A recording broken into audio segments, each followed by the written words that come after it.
One of the most fascinating encounters in history happened when Alexander the Great, a man who had conquered most of the known world before the age of 30, decided to visit a philosopher named Diogenes.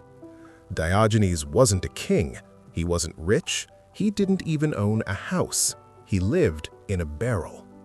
Alexander had heard stories about this strange man who rejected power, wealth, and ambition. Curious, he went to see him. When Alexander arrived, he stood before Diogenes and said, "I am Alexander the Great. Ask me for anything, and I shall give it to you. Gold, land, power, anything." Diogenes looked up at him, squinting in the sunlight, and said, "Can you move a little to the left? You're blocking my sun." The entire crowd froze. This was the most powerful man in the world being dismissed by a man who owned nothing. But Alexander didn't get angry. He laughed, and then he said something incredible.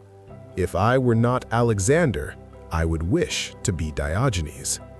Later, according to the historian Plutarch, Alexander turned to his generals and admitted that Diogenes was the only man he truly admired because nothing could be taken from him.